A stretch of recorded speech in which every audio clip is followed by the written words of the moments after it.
Hello guys, स्वागत है आप सभी का ऑनलाइन स्टडी एकेडमी में। दोस्तों, प्रतियोगिता दर्पण का जो सितंबर का एडिशन है ये प्रकाशित हो चुका है और इस सीरीज़ में हम सितंबर की प्रतियोगिता दर्पण का एनालिसिस करेंगे।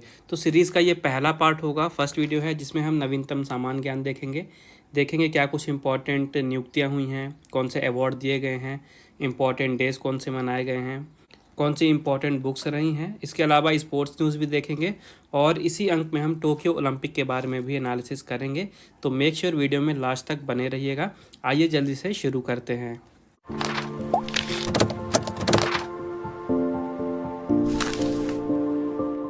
तो देखिए, सबसे पहले हम यहाँ पे शब्द संक्षेप देखते हैं, यानी कि एब्रीविएशन। यहाँ पे एक शॉर्ट फॉर्म है CBDC, जिसका फुल फॉर्म होता है सेंट्रल बैंक डिजिटल करेंसी। तो एग्ज़ाम में कैसे पूछता है, या तो CBDC का पूरा ही आपसे फुल फॉर्म पूछ लेगा, या कई बार पूछ लेगा CBDC में ये जो B है इसका मतलब क्या होता है, या जो D है इसका मतलब क्या होता है। तो क्वेश्चन किसी भी फॉर्म में पूछ सकता है, आपको फुल फॉर्म पूरी तरह से पता होना चाहिए। आगे नियुक्तियों की बात करते हैं। तो सबसे पहले हैं राजीव रंजन सिंह उर्फ ललन सिंह। तो ये जनता दल यूनाइटेड के निर्वाचित सांसद हैं और हाल ही में इन्हें जनता दल यूनाइटेड के राष्ट्रीय अध्यक्ष के रूप में नियुक्त किया गया है। नाम याद रखिएगा, राजीव रंजन सिंह उर्फ ललन सिंह। आगे देखते हैं पीयूष गोयल जी।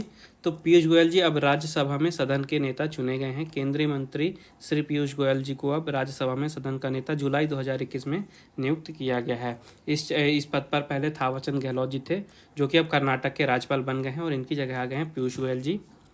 आगे देखते हैं यहाँ पे श्याम श्री निवासन।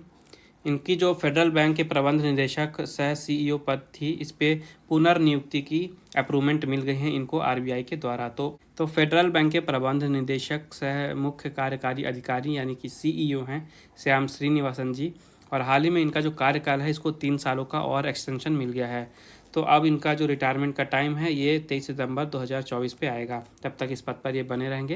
इसके बाद है एरिक गसर्टी।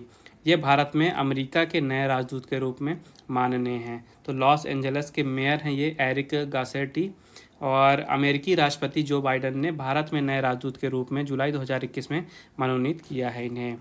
इसके आगे देखते हैं वाइस एडमिरल SN घोरमाड़े। ये नौसेना के नए उप प्रमुख बन गए हैं। तो याद रखिएगा, वाइस एडमिरल SN घोरमाड़े भारतीय नौसेना के नए उप प्रमुख यानी कि वाइस चीफ बने हैं 2021 की जुलाई में। आगे देखते हैं रविंद्र प्रताप सिंह। ये विश्व हिंदू परिषद के नए अध्यक्ष बने हैं जुलाई 2021 में। फिर है मिनी आइप। ये LIC की चौथी प्रबंध निदेशक यानी कि मैनेजिंग डायरेक्टर बनी हैं। तो 4 मैनेजिंग डायरेक्टर होते हैं LIC में। तो बाकी के 3 कौन हैं? श्री मुकेश कुमार गुप्ता, राजकुमार एवं सिद्धार्थ मोहंती, और चौथी मैनेजिंग डायरेक्टर बन गई हैं मिनी आइप। ठीक है, LIC की, life insurance corporation of India की। इसके अलावा जो यहाँ के चेयरमैन हैं, ये चेयरमैन LIC के देख लीजिए, MR कुमार यहाँ के चेयरमैन हैं, ये भी आपको याद रखना है। और इनका जो कार्यकाल है इसमें भी 1 साल की वृद्धि दी गई है सरकार के द्वारा। तो पहले ये जून 2021 में रिटायर होने वाले थे, अब ये 13 मार्च 2022 तक चेयरमैन बने रहेंगे LIC के। फिर है दीपक दास। वित्त मंत्रालय के तहत नए महालेखा नियंत्रक बने हैं। तो भारतीय सिविल लेखा सेवा यानी कि ICAS के वरिष्ठ अधिकारी दीपक दास जी को वित्त मंत्रालय के व्यय विभाग के तहत महालेखा नियंत्रक यानी कि controller general of accounts CGA नियुक्त किया गया है। आगे यहाँ पे पुरस्कार और सम्मान की बात कर लेते हैं। तो इम्पॉर्टेंट है यहाँ से कांस फिल्म फेस्टिवल 2021 का, इसके प्रमुख पुरस्कार कौन से हैं देखते हैं। तो सबसे पहले ये जान लीजिए कि इस साल ये 74वां वार्षिक फिल्म महोत्सव था कांस का, जो कि फ्रांस में ऑर्गेनाइज कराया गया था। और इसमें फ्रांसीसी एक निर्देशिका है जिनका नाम है जूलिया डुकोरनाउ। ठीक है, जूलिया डुकोरनाउ। इनके द्वारा निर्देशित फिल्म है टाइटन। ठीक है, टाइटन फिल्म को बेस्ट फिल्म का अवार्ड दिया गया है। ठीक है, इसके अलावा जो सी फिल्म की निर्देशिका हैं जूलिया डुकोरनाउ, इनको प्रतिष्ठित पाम डियोर अवार्ड दिया गया है। ये 2 अवार्ड आपके यहाँ से बन गए, एक तो फिल्म का, एक पाम डियोर का। उसके अलावा सर्वश्रेष्ठ अभिनेता बने हैं कालेव लैंड्री जोन्स, और सर्वश्रेष्ठ अभिनेत्री बनी है रीनेट रिस्वे। ये आपको 4 अवार्ड यहाँ से याद रखने हैं। आगे देखते हैं महाराष्ट्र भूषण। तो सुप्रसिद्ध पार्श्व गायिका आशा भोसले जी को महाराष्ट्र सरकार का सर्वोच्च महाराष्ट्र भूषण पुरस्कार प्रदान करने की घोषणा की गई है प्रदेश सरकार की ओर से जुलाई 2021 में। तो याद रखिएगा, आशा भोसले जी को दिया जाएगा महाराष्ट्र भूषण का अवार्ड। आगे देखते हैं यहाँ पे लोकमान्य तिलक राष्ट्रीय पुरस्कार 2021। तो ये जो पुरस्कार है ये टीका निर्माता company serum institute of India के चेयरमैन साइरस पूनावाला को दिया गया है। उन्हें यह पुरस्कार, आप सभी को पता है, कोविड-19 के खिलाफ उन्होंने बचाव के लिए जो वैक्सीन बनाई है उसके उत्पादन के लिए ये अवार्ड उन्हें दिया गया है। इसके बाद यहाँ पे रेजिग्नेशन की बात करते हैं तो यूनिसेफ की कार्यकारी निदेशक हेनरिटा फोरे ने अपना त्यागपत्र यानी कि रेजिग्नेशन दे दिया है। हेनरिटा फोरे याद रखिएगा। और जो यूनिसेफ है इसका फुल फॉर्म याद रखिएगा, कई बार एग्जाम में फुल फॉर्म पूछ सकता है। इसका फुल फॉर्म होता है United Nations International Children's Emergency Fund. ठीक है, आगे देखते हैं यहाँ पे कौन से व्यक्ति चर्चित रहे हैं। तो बिल गेट्स और मिलिंडा फ्रेंच। तो माइक्रोसॉफ्ट के सह संस्थापक बिल गेट्स व उनकी पत्नी मिलिंडा फ्रेंच ने विवाह के लगभग 27 वर्ष पश्चात अपनी आपसी सहमति से तलाक की घोषणा मई 2021 में की है। और उनके विवाह विच्छेद की औपचारिक पुष्टि सिएटल की एक अदालत ने 3 अगस्त 2021 को कर दी है। तो इस डाइवोर्स की न्यूज़ के कारण बिल गेट्स और मिलिंडा फ्रेंच न्यूज़ में थे। आगे देखते हैं यहाँ पे निधन। सबसे पहले हैं मान कौर। भारत की 105 वर्षीय वयोवृद्ध एथलीट हैं ये मान कौर। इनका 31 जुलाई 2021 को चंडीगढ़ में निधन हो गया है 93 वर्ष की आयु में।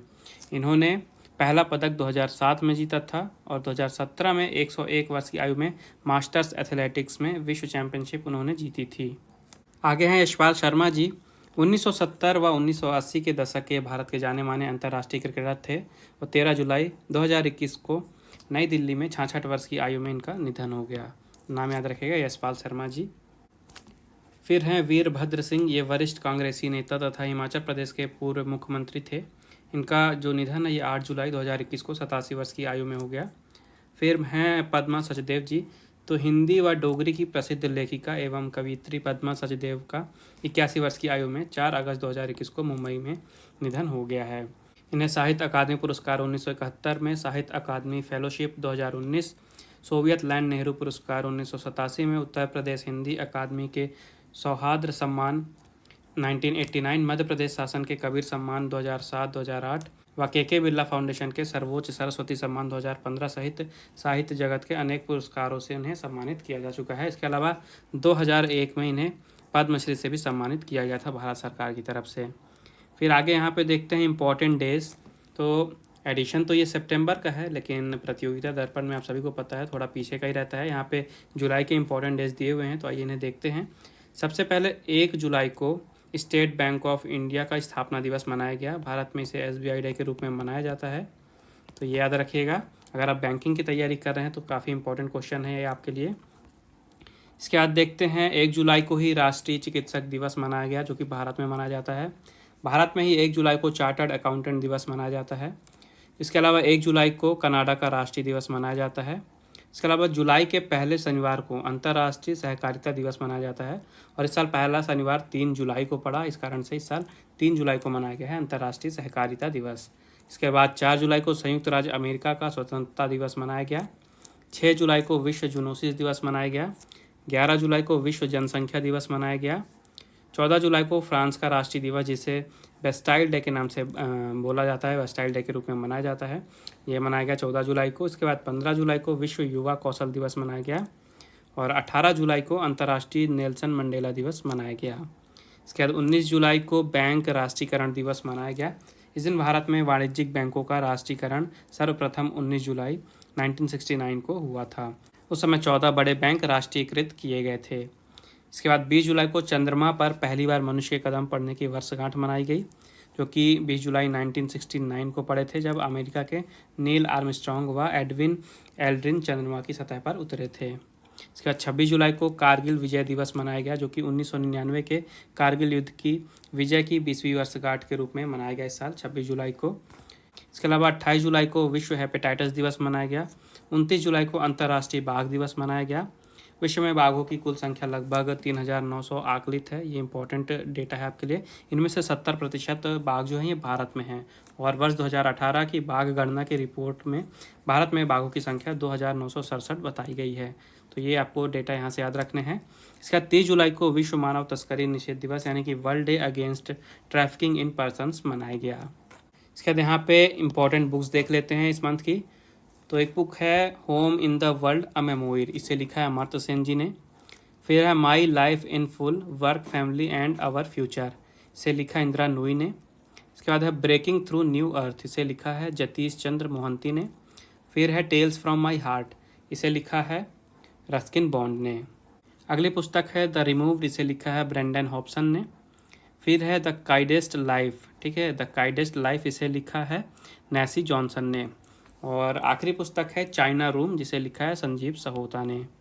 इसके यहाँ पे खेलकूद से रिलेटेड कुछ इंपॉर्टेंट करंट अफेयर देखते हैं। सबसे पहले क्रिकेट, तो यहाँ पे बांग्लादेश जिम्बाब्वे की श्रृंखला है, जिसमें से एक टेस्ट मैच हुआ जिसे बांग्लादेश ने जीता, 3 वनडे मैच हुए जिसमें बांग्लादेश ने 3-0 से जिम्बाब्वे को हराया, और 3 T20 2-1 से बांग्लादेश ने अपने नाम की। इसके बाद दक्षिण अफ्रीका और वेस्ट इंडीज़ की श्रृंखला है। दक्षिण अफ्रीका ने वेस्ट इंडीज़ को 3-2 से T20 की सीरीज़ में हराया। इसके अलावा 2 टेस्ट मैचों की श्रृंखला में दक्षिण अफ्रीका 2-0 से आगे रहा। इसके बाद है भारत और श्रीलंका की श्रृंखला। यहाँ पे भारत जो है श्रीलंका के दौरे पे गई थी। यहाँ पे 3 एकदिवसीय मैच हुए, 3 T20 मैच हुई। तो कोलंबो में 3 एकदिवसीय मैचों की श्रृंखला के पहले दोनों मैच में भारतीय टीम विजयी रहे और आखिरी मैच में श्रीलंका जीती। इस तरह से भारत ने 2-1 से सीरीज़ पे कब्जा किया। और T20 में बात करें तो श्रीलंका ने 2-1 से सीरीज़ जीती और भारत को T20 की सीरीज़ में हरा दिया श्रीलंका ने। आगे देखते हैं ICC के CEO मनु साहनी का त्यागपत्र। यहाँ पे ICC यानी कि इंटरनेशनल क्रिकेट काउंसिल के मुख्य कार्यकारी अधिकारी CEO मनु साहनी ने अपने इस पद से जुलाई 2021 से रेजिग्नेशन दे दिया है। आगे देखते हैं फुटबॉल की न्यूज़। तो 28 वर्ष के अंतराल के पश्चात अर्जेंटीना कोपा अमेरिका कप का विजेता बना है। पुरुषों के 47वें Copa America cup football tournament का आयोजन इस साल ब्राज़ील की मेज़बानी में हुआ था।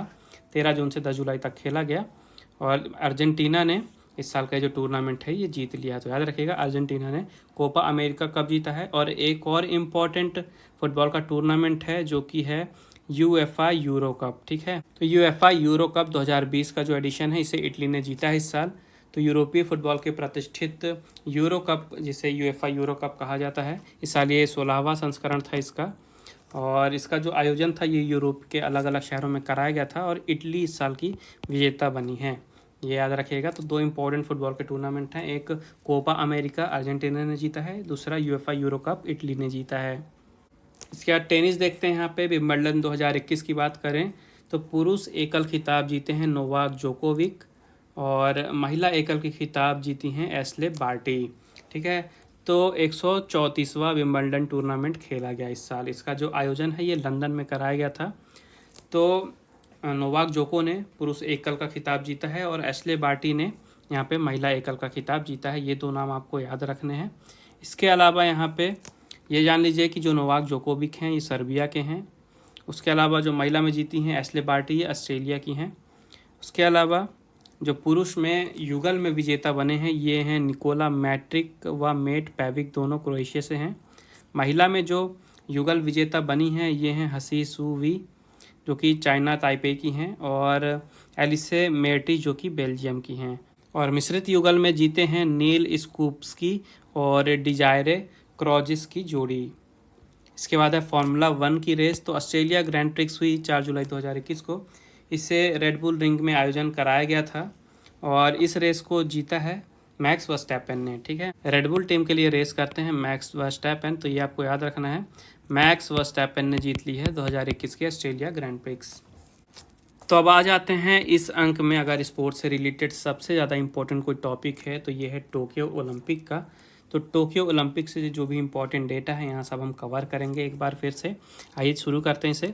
तो सबसे पहले ओलंपिक खेलों का जो आयोजन है इसका आप स्क्रीनशॉट ले सकते हैं, किस वर्ष में कहाँ हुआ था। तो सबसे पहले ये ज़रूर याद रखिएगा कि सबसे पहली बार ये जो गेम्स थे कहाँ ऑर्गेनाइज कराए गए थे। तो 1896 में सबसे पहली बार ओलंपिक्स हुए थे एथेंस में। एथेंस कहाँ है? ग्रीस में। इसके अलावा 2020 में टोक्यो में हुए हैं। पेंडेमिक के कारण इसे ऑर्गेनाइज कराया गया है 2021 में, ठीक है। लेकिन याद रखिएगा ये जो गेम्स हैं ये 2020 के हैं और ये टोक्यो में ऑर्गेनाइज कराए गए थे, टोक्यो जापान में। इसके अलावा पिछले ओलंपिक 2016 में रियो में, 2012 में लंदन। पीछे के 3 आपको याद रखने हैं, आगे के 3-4 याद रखिएगा और जो सबसे पहला ओलंपिक हुआ था वो याद रखिएगा। फिर यहाँ पे देखिए टोक्यो ओलंपिक का शुभंकर, ठीक है, ये याद रखिएगा। तो चमत्कार पर आधारित जापानी शब्द है, क्या है? मिराई तोबा, ठीक है, मिराई तोबा। ये टोक्यो ओलंपिक का शुभंकर रखा गया था। इसके अलावा आप सभी को पता है कि टोक्यो ओलंपिक के बाद अभी पैरालंपिक्स हो रहे हैं, तो इसका जो शुभंकर है ये है सोमेटी। ठीक है, तो टोक्यो ओलंपिक का शुभंकर है क्या, मिराइटोवा, और जो पैरालंपिक्स हैं इसका जो शुभंकर है ये है सोमेटी। तो ये दोनों आपको याद रखने हैं। इसके अलावा जापान की जानी मानी टेनिस खिलाड़ी नाओमी ओसाका ने उद्घाटन समारोह में ओलंपिक मशाल प्रज्वलित की थी, ये आपको याद रखना है। टोक्यो ओलंपिक में इस साल 33 खेलों की 50 विधाओं की कुल 339 स्पर्धाएं शामिल की गई हैं। आगे यहाँ पे देखते हैं कि 2020 के टोक्यो ओलंपिक में भारत को मेडल कितने मिले हैं। तो भारत को 1 गोल्ड मिला है, 2 सिल्वर मिले हैं और 4 ब्रॉन्ज मेडल मिले हैं। मतलब 1 स्वर्ण पदक मिला है, 2 रजत मिले हैं और 4 कांस्य पदक मिले हैं। तो नीरज चोपड़ा को एथलेटिक्स जेवलिन थ्रो में स्वर्ण पदक मिला है, मीराबाई चानू को महिलाओं के भारोत्तोलन में रजत, रवि दहिया को कुश्ती में रजत। इसके अलावा बजरंग पुनिया को कुश्ती में कांस्य, लवलीना बोरगोहेन को महिलाओं की मुक्केबाजी में कांस्य, पीवी सिंधु को बैडमिंटन महिला एकल में कांस्य एवं पुरुषों की हॉकी टीम को कांस्य पदक मिला है। तो टोटल भारत को यहाँ पे 7 मेडल मिले हैं इस साल। अब आगे देखते हैं टोक्यो ओलंपिक के प्रमुख खेल के जो पदक विजेता हैं उनके नाम। तो देखिए सबसे पहले हॉकी। तो हॉकी में पुरुषों में बात की जाए तो बेल्जियम ने जीता है स्वर्ण पदक, रजत पदक जीता है ऑस्ट्रेलिया ने और कांस्य पदक जीता है भारत ने। महिलाओं में बात करें तो नीदरलैंड की टीम जीती है स्वर्ण पदक। इसके बाद है बास्केटबॉल। बास्केटबॉल में स्वर्ण पदक गया है पुरुषों का अमेरिका को और महिलाओं का भी अमेरिका को। तो अमेरिका ने पुरुष महिला दोनों में ही बास्केटबॉल का स्वर्ण पदक जीता है। इसके बाद है हैंडबॉल। तो यहाँ पे फ्रांस को पुरुष एवं महिला वर्ग दोनों में स्वर्ण पदक मिला है हैंडबॉल का। फिर है फुटबॉल। तो पुरुषों की टीम में ब्राज़ील ने स्वर्ण पदक जीता है और महिलाओं में बात करें तो कनाडा की टीम ने फुटबॉल में स्वर्ण पदक जीता है। फिर है बेसबॉल। तो यहाँ पे पुरुषों की टीम में जापान ने स्वर्ण पदक जीता है बेसबॉल में। इसके बाद है वाटर पोलो। तो पुरुषों की बात करते हैं तो सर्बिया की टीम ने स्वर्ण पदक जीता है और महिलाओं में अमेरिका की टीम ने स्वर्ण पदक जीता है वाटर पोलो में। फिर है टेबल टेनिस। तो पुरुषों में चीन को मिला है स्वर्ण पदक टेबल टेनिस का और महिलाओं में भी चीन को ही मिला है स्वर्ण पदक टेबल टेनिस का। इसके बाद है आर्टिस्टिक जिम्नास्टिक, जिसमें ऑलराउंड की बात करते हैं तो यहाँ पे पुरुषों और महिलाओं दोनों में ही ROC यानी रूस को स्वर्ण पदक दिया गया है। इसके बाद टेनिस की बात करते हैं तो पुरुष एकल में स्वर्ण पदक गया है अलेक्जेंडर जोरेव जो कि जर्मनी के हैं। इसके बाद महिला एकल का स्वर्ण पदक गया है बेलिंडा बेसनिक को जो कि स्विट्जरलैंड की हैं। फिर है टेबल टेनिस की बात करते हैं तो पुरुष एकल का खिताब जीते हैं मा लोंग चीन के और महिला एकल में जीती हैं चीन की चेन मैंग। इसके बाद बैडमिंटन की बात करते हैं तो पुरुष एकल में विक्टर एक्सेल्सन को स्वर्ण पदक दिया गया है, डेनमार्क के हैं ये। महिला एकल में चाइना की चेन यूफी को स्वर्ण पदक दिया गया है। यहाँ पे ट्रायथलॉन की बात करते हैं तो नॉर्वे के क्रिस्टियन ब्लूमेनफेल्ट ने पुरुषों में स्वर्ण पदक जीता है। इसके अलावा महिला में बरमूडा की फ्लोरा डफी ने स्वर्ण पदक जीता है और मिश्रित में ब्रिटेन की टीम ने स्वर्ण पदक जीता है ट्रायथलॉन में। गोल्फ की बात करते हैं तो पुरुष एकल में अलेक्जेंडर सॉफले जो कि अमेरिका के हैं, इन्होंने स्वर्ण पदक जीता है। महिला में बात करते हैं तो अमेरिका की नेली कोडा ने स्वर्ण पदक जीता है। इसके बाद है आर्टिस्टिक जिम्नास्टिक ऑलराउंड वैक्तिक। तो यहाँ पे जापान के डाइकी हाशिमोतो ने पुरुषों में स्वर्ण पदक जीता है और महिलाओं में बात करें तो अमेरिका की सुनीसा ली ने स्वर्ण पदक जीता है। अब यहाँ पे पदक तालिका की बात करते हैं तो देखिए अमेरिका सबसे ऊपर रहा है। अमेरिका के टोटल यहाँ पे 113 मेडल थे जिसमें से 39 स्वर्ण थे, 41 रजत थे और 33 कांस्य पदक थे। भारत 48वें नंबर पे था, ये आपको याद रखना है। भारत के टोटल यहाँ पे 7 मेडल थे। यहाँ पे 1 गोल्ड मेडल था, 2 सिल्वर मेडल थे और 4 ब्रॉन्ज मेडल थे।